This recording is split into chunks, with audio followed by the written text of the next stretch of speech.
tô aqui com a Stephanie Lee, que é uma gaúcha cover da Adele. Já fez super sucesso, faz sucesso e já andou por muitos lugares no Brasil e no exterior, sendo a outra Adele. E nós nos interessamos em trazer a Stephanie aqui para a nossa pauta sobre as mulheres gordas. Vocês vão dizer assim, sim, mas como assim? Sim, porque a gente olhando para ela e sabendo da história dela nas matérias que saíram na imprensa, a gente viu que ela tem uma história que não foi contada até agora. E é uma história mais de bastidores do que de palco. Então eu trouxe a Stephanie aqui para nos contar quem é Stephanie sem Adele. Oi, Fátima, tudo bem? Tudo. Então, gente, eu sou uma mulher como várias outras mulheres no Brasil. Eu tenho a minha história de muita luta. Eu sempre fui independente em relação a isso, muito batalhadora, muito trabalhadora, né? Trabalhei muito desde cedo. Antes do projeto, eu era uma pessoa que trabalhava também com a noite, então eu trabalhava inúmeras noites durante a semana, sem horário para sair, sem horário para chegar. Sempre foi uma vida muito suada, assim, sabe?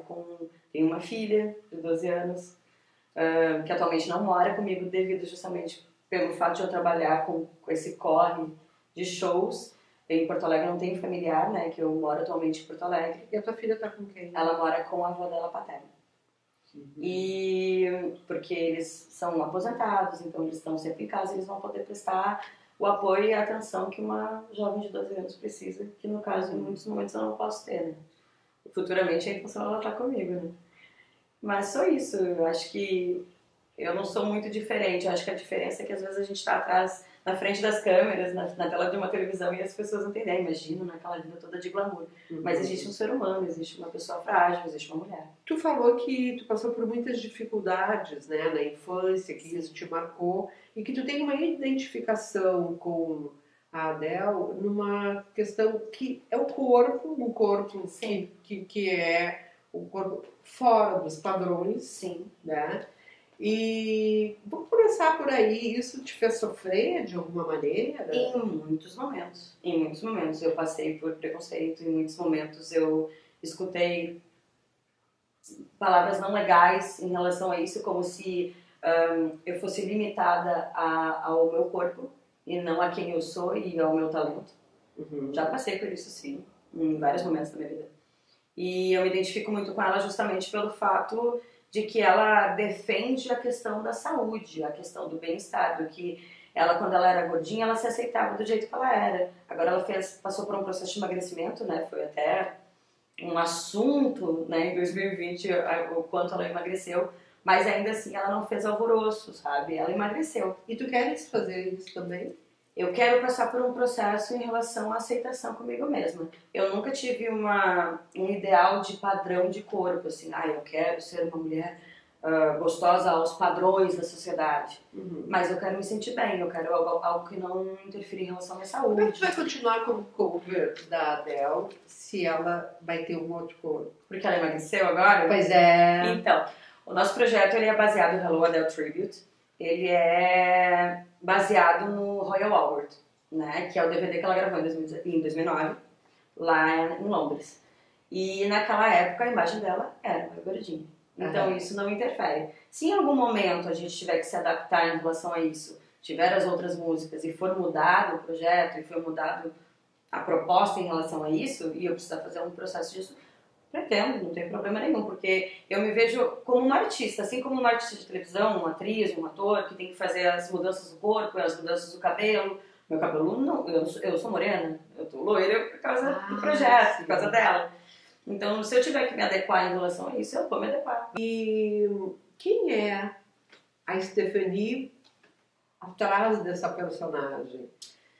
A Stephanie é uma mulher que muitas vezes já ficou em silêncio, por não querer se envolver em polêmicas. Já foi atacada em rede social como feminista. já foi atacada como se o feminismo fosse uma coisa ruim, né? Feminista do lado da forma com que eles tentam atacar, Sim. deturpar.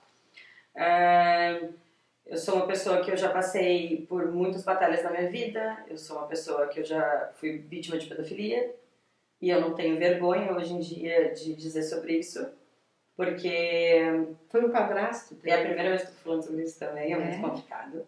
Foi um padrasto, foi uma pessoa que... Como é que tu falou que era entre 13 e 7 anos, como é que tu lembra disso? Eu lembro de cenas e flashes na minha vida em relação a isso.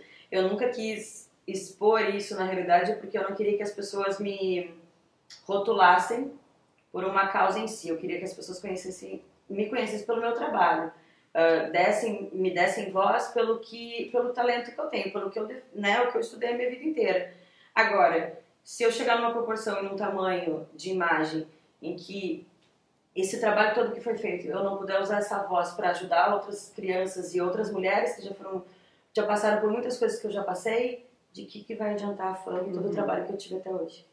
E isso marcou muito a tua vida? Em que sentido? Na tua vida sexual, nas tuas relações? Como é que foi? Eu tive uma adolescência bem rebelde em relação a isso, porque quando eu entendi que isso era errado,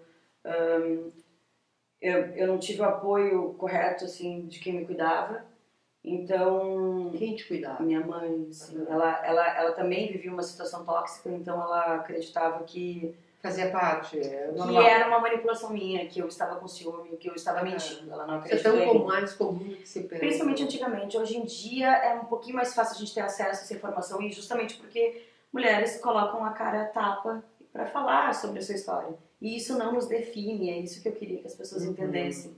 A gente não é definida por isso, a gente é muito maior do que qualquer maldade e ruindade que possam ter feito contra a gente. E realmente é uma coisa que eu falo para os meus fã-clubes e tudo mais, que eu não quero que as meninas achem que a depressão, o abuso sexual e várias outras coisas que acontecem muito comum, que é muito comum no meio feminino, seja banalizado e seja calado, porque a gente às vezes tem medo, a gente se sente culpada. Eu muitos anos me senti culpada. E a minha libertação em relação a isso, e a entender o que me aconteceu e que eu não tinha culpa do que me aconteceu, por mais que tenha sido muitos anos, foi quando eu vi a entrevista da Xuxa no Fantástico. Às vezes a gente não tem ideia. Eu vi que ela foi muito atacada também por outras pessoas, dizendo que ela estava querendo mídia, fama, e pelo amor de Deus, ela não precisa disso, sabe? E se expor é uma coisa muito dolorida, dá medo, a gente tem medo das consequências do se expor. Só que a gente passou por isso, essa é a nossa história, isso tá na nossa pele, tá marcado na gente. E depois tu falou que tu teve também um relacionamento abusivo. Um relacionamento abusivo. Sim. Em que tu falou que... Abuso psicológico. O que é isso? Eu fui muito atacada pela minha história. Chegaram a falar pra mim, por exemplo, que eu merecia o que me aconteceu na minha infância. Eu fui muito atacada como mulher, minha roupa, coisas que a gente vê defendendo. A roupa que eu tava usando era promíscua e não era. O fato de eu falar com todo mundo e eu me interagir com várias pessoas, e tanto homens quanto mulheres, fazia com que a pessoa dizia que eu era muito oferecida, entre outras coisas. E quem me conhece realmente sabe que eu não sou isso, sabe? E sabe. E também, se eu fosse uma pessoa que quisesse sair com várias pessoas, também não tem problema nenhum. Porque não é o meu caso, mas se quem faz isso, o problema é... Cada um sabe o que é melhor pra si, sabe? É isso que eu queria que as pessoas entendessem, que o problema não é a atitude em si, mas os valores e o que tu tá fazendo, e o teu direito de poder ir, vir e escolher o que tu quer fazer da tua vida, sabe?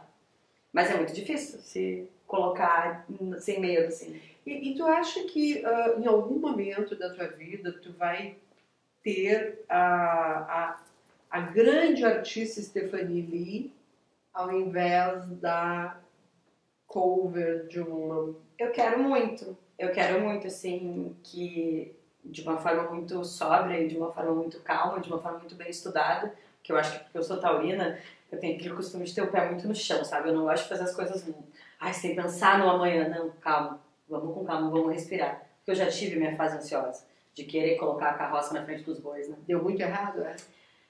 Me deu síndrome do pânico, me deu um monte de coisa, eu era muito ansiosa, eu tive que tratar isso. Então eu aprendi a respirar. O Juliano, que é o diretor da Opus, que é o diretor do meu projeto, também me ajudou muito em relação a isso. Então, tipo assim, Tef, respira, né?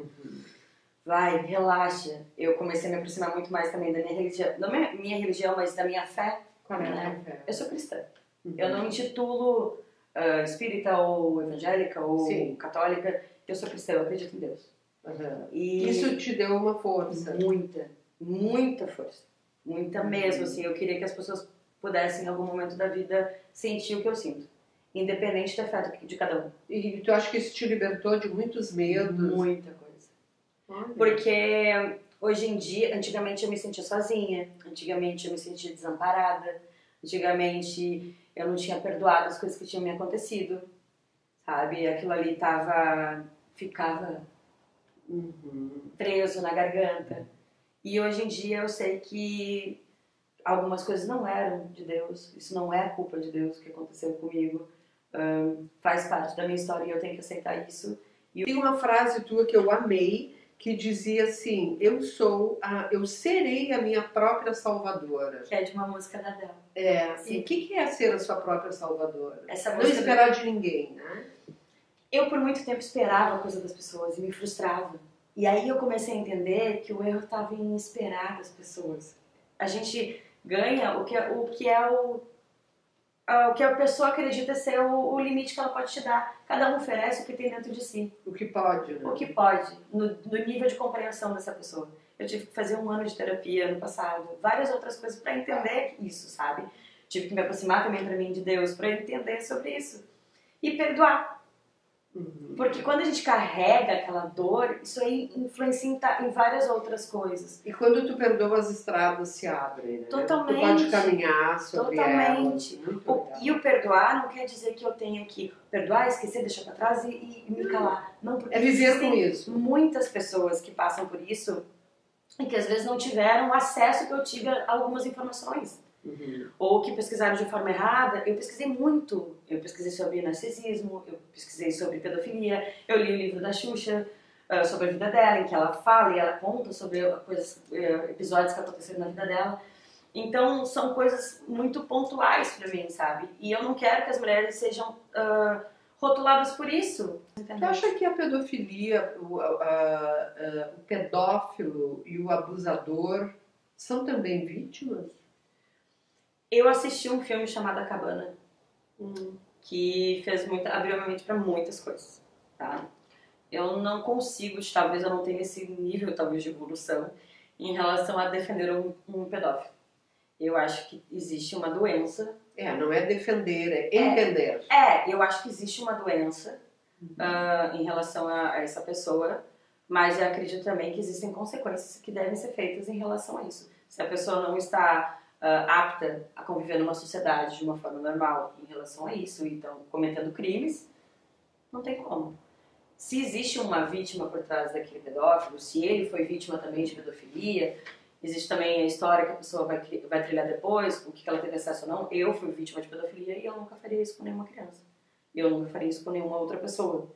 Então eu transformei isso na minha força, eu transformei isso na minha forma de me expressar artisticamente, eu transformei isso em outra coisa. E aconselho assim, a pessoas que passam por isso e que tiverem acesso à nossa entrevista a buscar a sua própria voz em relação a isso. Eu sei que nós somos vítimas, nós passamos por isso, eu fui uma vítima disso, mas não me enxergar como vítima, entende? Não foi. Eu fui vítima, eu não escolho ser vítima mais. Que ótimo. Sabe, é isso.